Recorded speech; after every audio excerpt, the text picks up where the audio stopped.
So I am touched. But I'm also touched, too, that I have this opportunity today to introduce an old friend of mine. He's been in Virginia Beach since 1982. Is that right? I came a few years before, but we met early in the game, and we've been friends ever since. I've been impressed with his artwork, his steadiness, his knowledge of holistic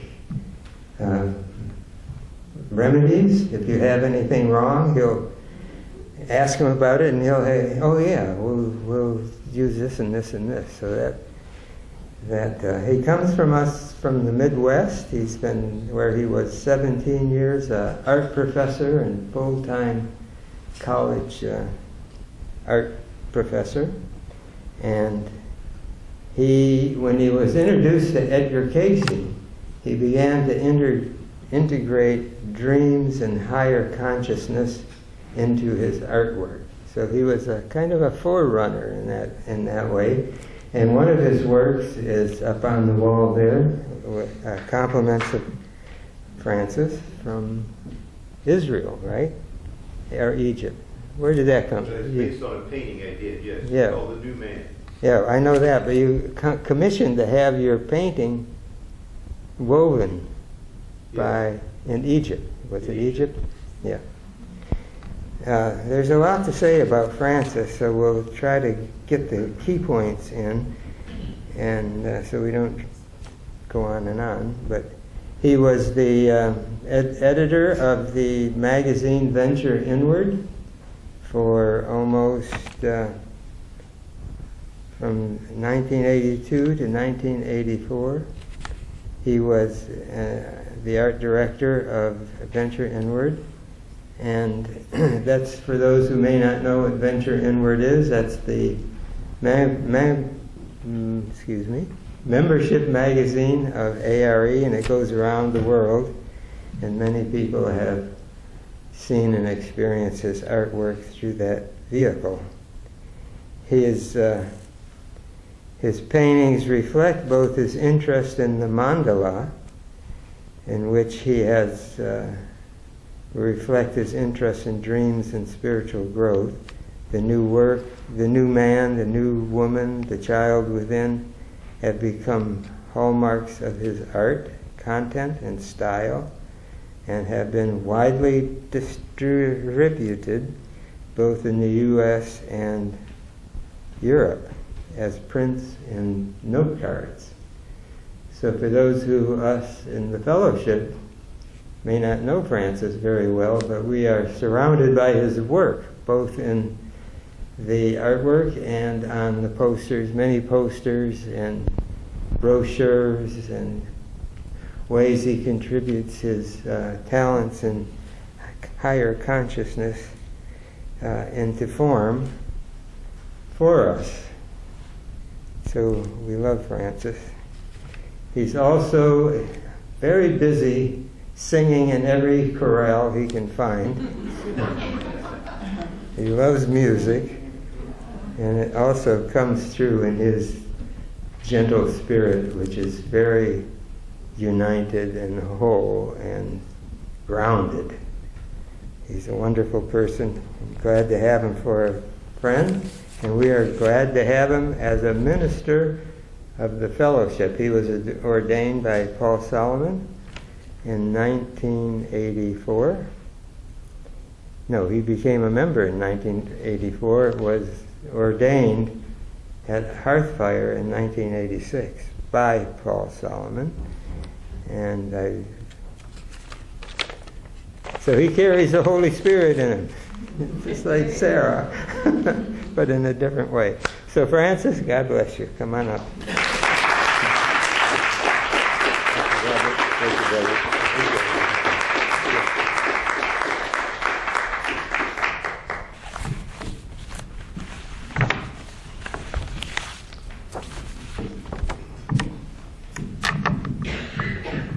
Does that work? Okay. Well, A double Capricorn coming up and talking to you about joking. I need this talk. We need to get serious about fun and laughter. It might seem like a strange type of talk to give on this Sunday, Palm Sunday, but this was the only day that Bruce had open. And by this time, you know that nothing is surprising when you come to the fellowship. I know no other church where I could get by with this kind of presentation. Well, Palm Sunday is actually the only joyful time in Lent. It's the time when Jesus came into Jerusalem to great adulation and joy, and people being very happy about his presence there. And this is a joy and worship celebration that we have. So we can celebrate his triumphal entry and be joyful. And besides that, April Fool's Day is Wednesday. Well, life is so serious after all we've been through that it's important that we recognize what we're experiencing on this planet for a number of years, that we know and God knows we need a good laugh. So I took a cue from that famous contemporary American humorist Garrison Keillor and devised a joke show for you based on his annual joke show and his radio show, with religion as the focus. We'll get to those jokes soon, but today I want you to realize Frankster the prankster is here, not that double Capricorn. Now, this is not just about the gravity going on around us, which we can alleviate with some levity. The Casey readings say that the purpose of life is to enjoy life. And those readings regard humor so highly that he advised telling even a smutty joke if that was the only one you knew. I presume that might also include irreverent jokes, because I have a couple for you today. Thank you. So if you're really uptight about this sort of thing, you might not like it. Some conservative Christians probably would not be. I'll start out with this one. Well, let me just say first that Jesus said that Edgar Casey said that Jesus even joked on his way to Calvary. Wow, as he was carrying the cross. So I imagine that little boy that shouted out to him, "Hey Jesus, where are you going with that load of lumber?" Probably would have elicited a smile from Jesus. And while I'm in that irreverent vein for a moment here, there's a favorite joke by one of our fellowship's own Garrison Keillor emeriti, Jean Reeder. Jean loved to tell jokes, and she was a great humorist. She's now living in a retirement center in Washington State. Her favorite irreverent joke, sacrilegious, was this one, and she would tell it to anybody that she could collar long enough to listen to it, all the time. As Jesus is hanging on the cross, he calls out to Mary, "Mother." And she answers, "Yes, son." "Mother, come closer." She moves closer. Once again he calls, "Mother." "Yes, son, what is it?" And a third time he calls her closer and she asks, "What is it, son?" "Mother, I can see our house from here."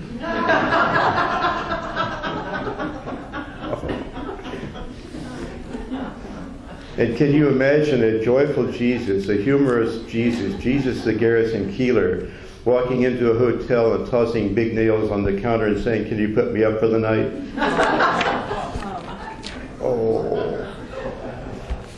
I do know a good Christian New Age person that I once told about Jesus laughing and joking on the way to the cross was in the Casey readings, and he could not believe it. He just would not accept that. It just not fit his dour idea of that serious Jesus that we always see walking around so seriously in movies. But I'm glad that those jokes didn't elicit any lightning bolts.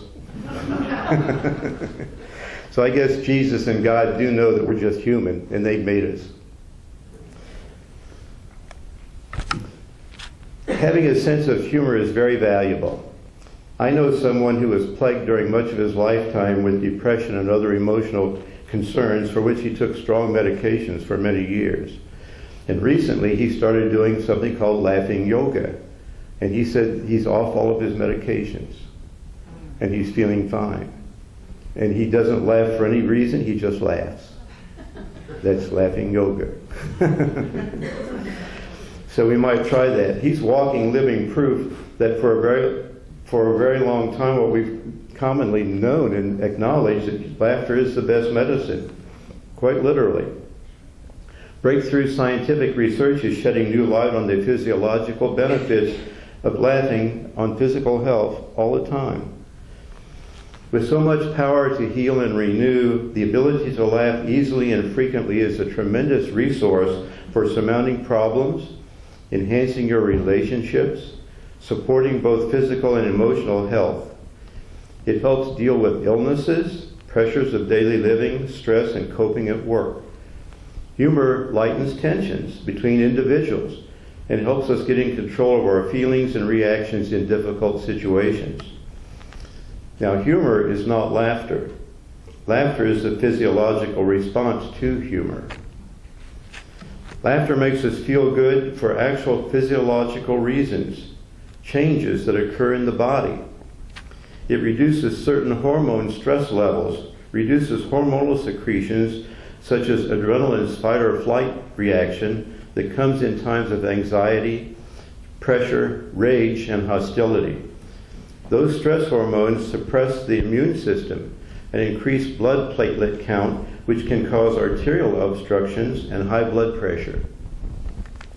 Laughter actually boosts the immune system, natural killer cells, 3 types of lymphocytes and 5 types of leukocytes that destroy tumors and viruses, and increases gamma interferon, a disease-fighting protein, and the concentration of salivary immunoglobulin A, which defends against the entry of infectious organisms through the respiratory tract.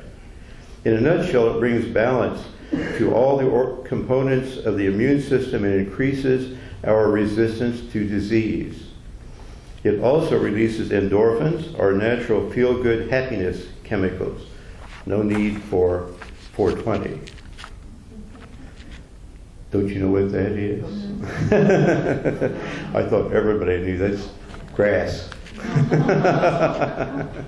No need for artificial drugs or stimulants.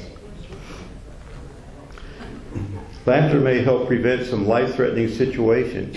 Anger and fear are 2 common emotions which are frequently involved in causing heart attacks. And there's more. Laughter can be a total body workout. It gives our diaphragm and abdominal, respiratory, facial, leg, and back muscles a workout. Laughing 100 times is equivalent to 10 minutes on a rowing machine or 15 minutes on an exercise bike. Hear that, Terry? Terry's a long-distance cyclist. Blood pressure is lowered and vascular blood flow and oxygenation of the blood increases. You can enjoy yourself, keep fit, and stay healthy all over in one easy step. Just laugh. That's my kind of exercise. In fact, if you feel exhausted after a bout of contagious comedy, it's because you have just had an aerobic workout. A good hearty laugh leaves muscles relaxed for up to 45 minutes. Paul Solomon, at his Easter sunrise service in 1974, had this to say: "As often as we sing, as often as we smile and care for one another, His face is visible. His activity flows through us, and we express Him now in this time. In these simple ways, in making other people happy, we express Christ. He is risen. He lives." So on this Palm Sunday, PALM stands for Please Allow a Little Mirth. So I've got some jokes to tell you today, all with a religious orientation. Let's start with kids.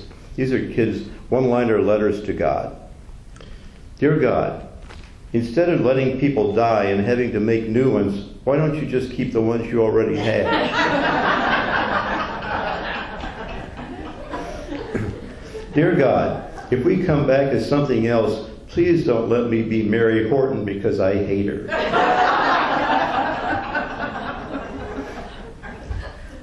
Dear God, maybe Cain and Abel would not kill each other so much if they had their own rooms. It works with my brother. Dear God, I bet it is very hard for you to love all of everybody in the whole world. There are only 4 people in our family and I can never do it. Dear God, in school they told us what you do. Who does it when you're on vacation? Dear God, I read the Bible. What does begat mean? No one will tell me. Dear God, is it true my father won't get in heaven if he uses his bowling words in the house?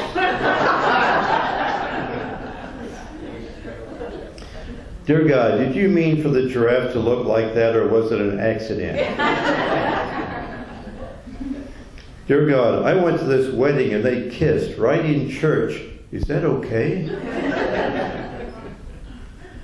Dear God, what does it mean you are a jealous God? I thought you had everything.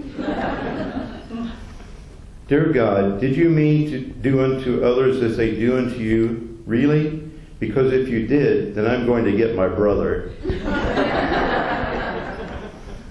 Dear God, thank you for the baby brother, but what I played for was a puppy. Dear God, please send me a pony. I never asked for anything before. You can look it up.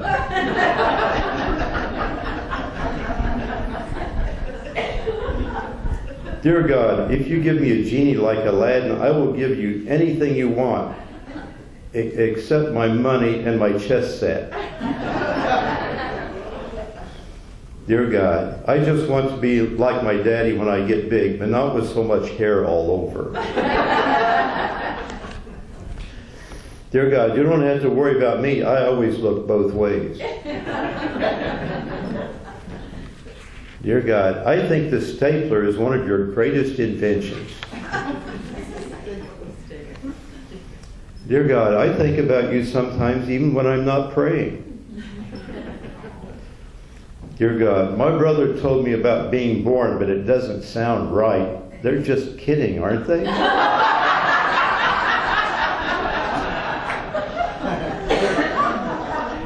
Dear God, I didn't think orange went with purple until I saw the sunset you made on Tuesday. That was cool. Ann Landers collected some things that people wrote to her about kids getting mixed up in misunderstanding some of the statements in the Lord's Prayer. Some lady wrote in, I love the letters you printed about misrepresenting the Lord's Prayer. My son, who is in nursery school, says, Our Father who art in heaven, how'd you know my name? When I was a child, I thought the prayer was, Our Father who art in heaven, hallowed be thy name.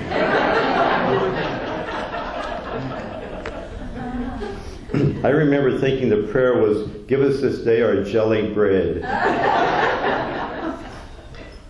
When my twin daughters were young, I taught them to say this prayer before going to bed. As I listened outside the door, I could hear them say, Give us this steak and daily bread, and forgive us our mattresses.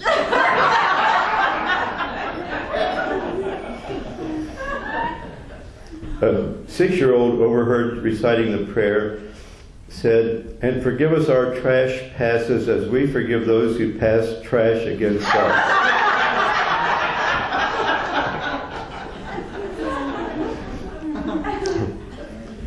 When I was younger, I believed the line was, lead a snot into temptation. I hopefully thought I was praying for my little sister to get in trouble. After several evenings of teaching my 3-year-old daughter the Lord's Prayer at bedtime, she decided to go solo. I listened with pride as she carefully enunciated each word right up to the end of the prayer.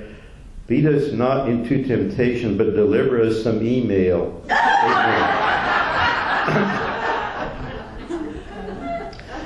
And not to slight the Catholic's exclusive prayer, the Hail Mary, my mother says she spent her early childhood saying, Hail Mary, full of grapes.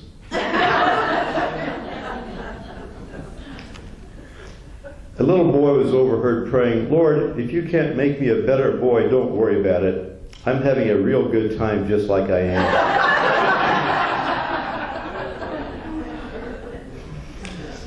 After one church service, a little boy told the pastor, when I grow up, I'm going to give you some money.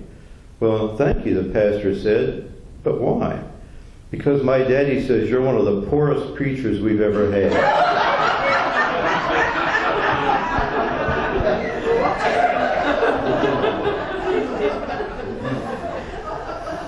At Sunday school, they were teaching kindergartners how God created everything, including human beings. Little Johnny seemed especially intent when they told of how Eve was created out of one of Adam's ribs. Later in the week, his mother noticed him lying down as though he was ill and asked, Johnny, what's the matter? And Johnny responded, I have a pain in my side. I think I'm going to have a wife.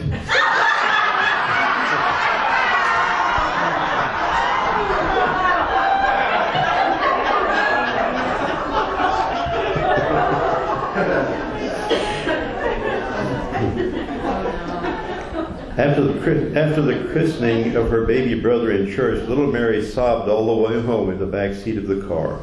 Her father had to ask her 3 times what was wrong before she would reply. That priest said he wanted us brought up in a Christian home, and I want to stay with you guys.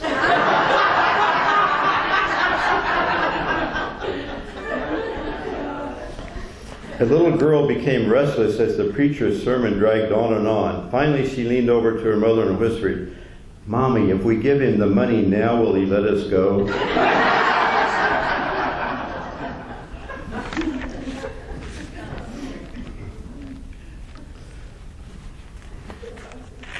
Wow, whole page. I had to shorten this. I went to the store the other day and I was in there only about 5 minutes. When I came out, there was a damn cop writing out a parking ticket. So I went up to him and I said, come on, buddy, how about giving a guy a break?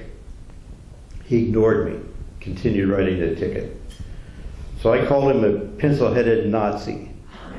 He glared at me and started writing another ticket for having worn tires. So I called him a piece of horse dung. He finished the second ticket, put on the windshield with the first. Then he started writing a third ticket. Well, this went on for about 20 minutes. The more I insulted him, the more tickets he wrote. Actually, I didn't give a damn. My car was parked around the corner.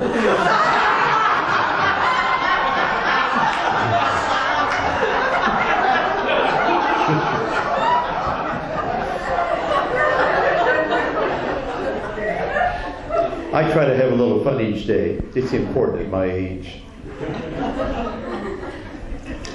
A man appeared before the pearly gates. Have you ever done anything of particular merit? St. Peter asks. Well, I can think of one thing, the man offers. Once I came upon a gang of high testosterone bikers who were threatening a young woman. I directed them to leave her alone, but they wouldn't listen. So I approached the largest and most heavily tattooed biker. I smacked him on the head, kicked his bike over, ripped out his nose ring and threw it on the ground, and told him, leave her alone or you'll answer to me. St. Peter was impressed. When did this happen? A couple of minutes ago.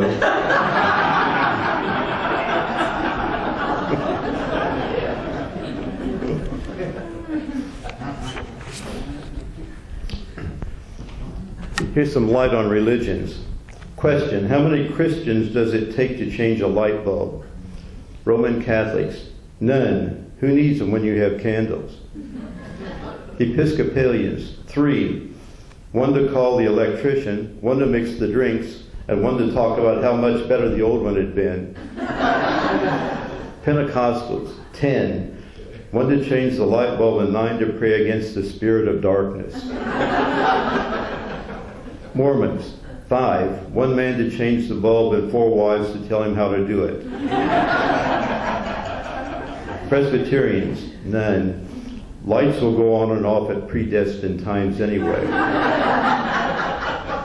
Unitarians.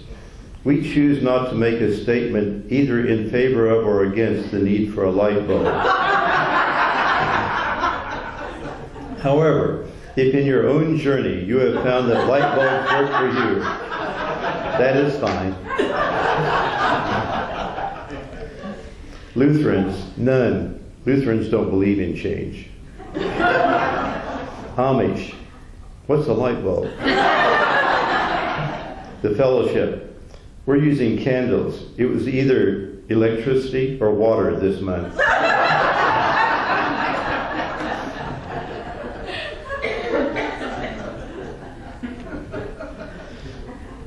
Another little joke about religions. What? Protons have mass? I didn't even know they were Catholic. Sex and spirituality. Ever since Adam and Eve and that fateful apple, we've had a deep-seated, ongoing conflict between our spiritual and physical natures. I always have said that as we have been taught, death is the last to be overcome, then sex is surely next to the last. A few days after creating them, the Lord called to Adam and said, "It is time for you and Eve to begin the process of populating the earth, so I want you to kiss her."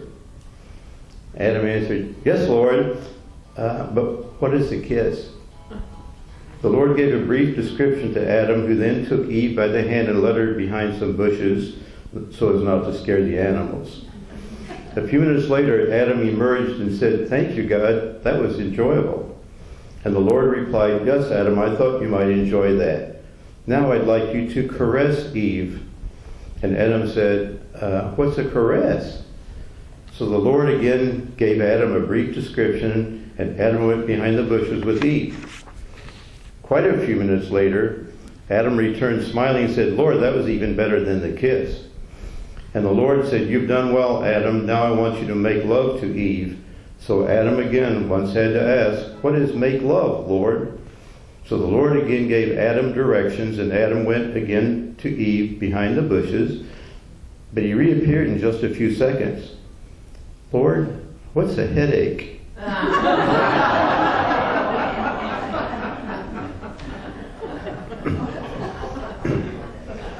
Three couples, an elderly couple, a middle-aged couple, and a young newlywed couple, wanted to join a certain church. The pastor said, "We have special requirements for our new parishioners. First, you must abstain from having sex for 2 weeks." The couples agreed and went and came back at the end of 2 weeks. The pastor went to the elderly couple and asked, "Were you able to abstain from sex for the 2 weeks?" The old man replied, "No problem." "Congratulations, welcome to the church," said the pastor. The pastor went to the middle-aged couple and asked, "Well, were you able to abstain from sex for the 2 weeks?" The man replied, "The first week was not too bad. The second week I had to sleep on the couch for a couple of nights. But yes, we made it. Congratulations, welcome to the church." The pastor then went to the newlywed couple and asked, "Well, were you able to abstain from sex for 2 weeks?" "No, pastor, we were not able to go without sex for the 2 weeks," the young man replied sadly. "What happened?" inquired the pastor. "My wife was reaching for a can of paint on the top shelf and dropped it. When she bent over to pick it up, I was overcome with lust and took advantage of her right there." "You understand, of course, this means you will not be welcome in our church," stated the pastor. "We know," said the young man. "We're not welcome at Home Depot anymore either."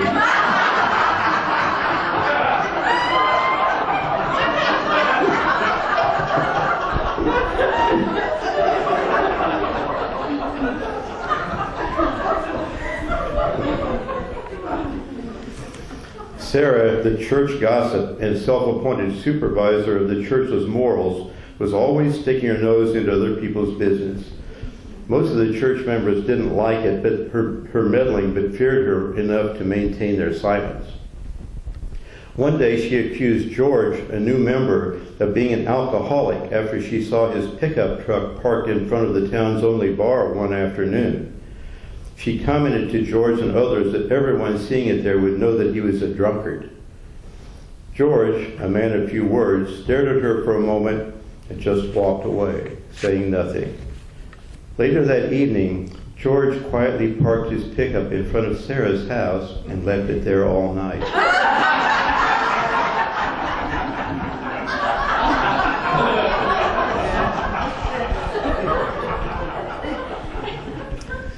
An elderly man goes into a confessional and says, I am 92 years old, have a wonderful wife of 70 years, 5 children, many grandchildren and great-grandchildren.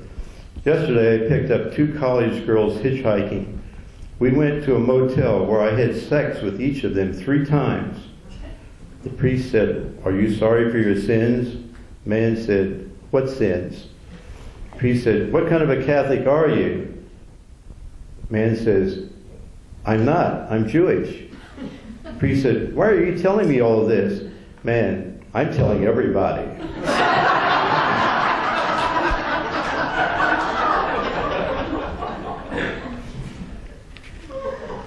Oh, I have to tell this one. I hadn't planned to. In a Bible study class, a priest said to the group, you know the Bible has an answer for everything.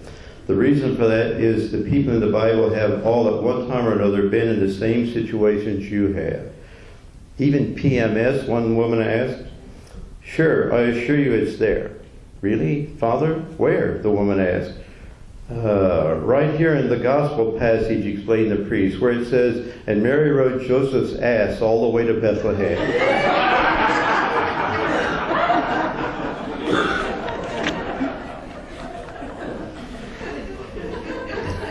So this burglar was creeping around noiselessly through the darkened home, filling his bag with various valuables. As he reached his hand out to a box of jewelry, he heard a voice say, Jesus is watching you. Shaken, the burglar stopped. For a full minute he didn't dare breathe. Finally he switched on his flashlight and carefully played it around the room, but saw nothing.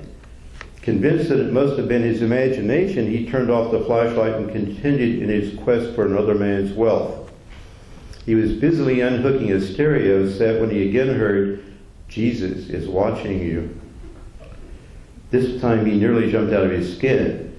He was so freaked out. Beads of sweat popped out on his face, and as he switched the light on again, the beam shook violently. With his terror, he looked around the room and noticed a bird cage in the corner. Upon closer inspection, he realized there was a parrot in the cage. Are you the one that spoke to me just now? Yes, I am, said the parrot. Why did you say Jesus is watching you? Asked the man. Because I felt you needed to be warned, replied the parrot. By this time, the man was over his fright and was more than a little irritated that this smart-mouthed parrot had tried to scare the living daylights out of him. What's your name? Asked the burglar. Moses, the parrot replied. Ha, the man guffawed. What kind of people would name a parrot Moses? The parrot exclaimed, the same kind of people that would name their Rottweiler Jesus.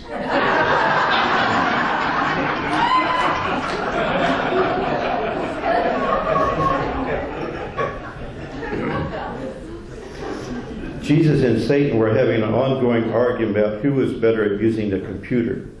They had been going at it for days, and God was tired of hearing all the bickering. Finally, God said, cool it. I'm going to set up a test which will take 2 hours, and it will determine who does the better job, fair and square. So Satan and Jesus sat down at their respective keyboards and typed away. They typed 100 words a minute with no mistakes. They did spreadsheets. They did reports. They sent faxes. They sent email. They even sent email with attachments. They downloaded. They got genealogy reports. They made greeting cards. They printed out photos. They did every computer job you could think of. But 10 minutes before the time was up, lightning suddenly flashed across the sky. Thunder rolled, the rain poured, and of course, the electricity went out. Satan stared at his blank screen and screamed every curse word known to the underworld. Jesus just sighed. The electricity finally flickered back on, and each one of them started their computers. Satan started searching frantically, screaming, it's gone, I lost everything, when the power went off. Meanwhile, Jesus quietly started printing out all of his files from the past 2 hours. Satan observed this and became even more irate. Wait, he cheated. How did he do it? God shrugged and said, you're going to love this. Jesus saves.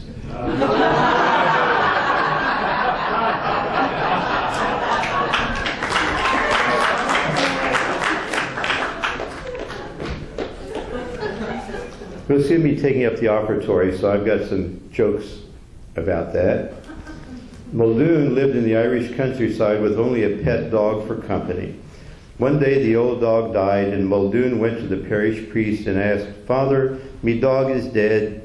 Could ye be a saying of mass for the poor creature? Father Patrick replied, I'm afraid not. We cannot have services for an animal in the church. There are some Baptists down the lane, and there's no telling what they believe. Maybe they'll be doing something for the creature. Muldoon said, I'll go to right away, Father. Do you think 5,000 euros is enough to donate them to them for the service? Father Patrick explained, Sweet Mary, Mother of Jesus, why didn't you tell me the dog was Catholic?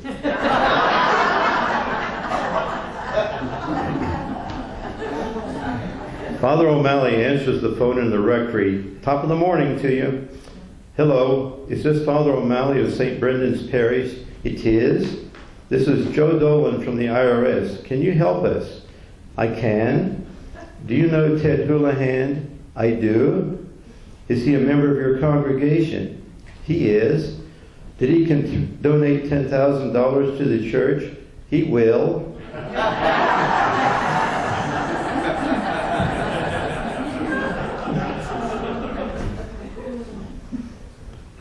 The minister was preoccupied with thoughts of how he was going to ask the congregation to come up with more money than they were expecting for repairs to the church building. Therefore, he was annoyed to find that the regular organist was sick and a substitute had been brought in at the last minute. The substitute wanted to know what to play. Here's a copy of the service, he said impatiently, but you'll have to think of something to play after I make the announcement about the finances. During the service, the minister paused and said, Brothers and sisters, we are in great difficulty.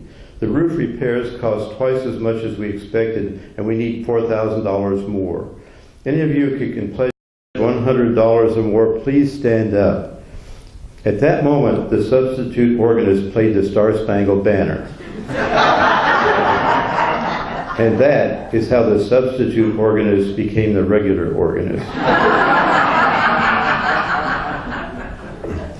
There is a story of a pastor who got up one Sunday and announced to his congregation, I have good news and bad news. The good news is we have enough money to pay for our new building program. The bad news is it's still in your pockets. And in closing, this is a closing passages from Swami Bhyanananda's 2003 World Address. It seemed really apt. I have been to the heights of levity and the depths of gravity, and I have seen people all over the world dancing together in that universal dance of fool realization, also known as the hokey pokey. I want you to hold this vision with me. All of the world leaders at the United Nations beginning their sessions with the hokey pokey. What if George W. Bush and Saddam Hussein and Ariel Sharon and Yasser Arafat put their whole selves in? That would be commitment. And then pull their whole selves out. That is detachment. Then they turn themselves around, which is transformation. And that, my friends, is what it's all about. So how can we help raise the laugh force of the planet enough to bring about non-judgment day? Excuse me. First, you can take a vow of levity and laugh more. Next, you can support everyone's right to laugh by joining the Right to Laugh Party. Their motto is, one big party, everyone is invited, all for fun and fun for all. Commit random acts of comicalness. Practice feng shui. Anything to elicit a moment of April Fool realization, and spark laughter. Because only when we lovingly laugh at our foolishness can we seriously change things for the better. May you wake up laughing and leave laughter in your wake, and may the farce be with you.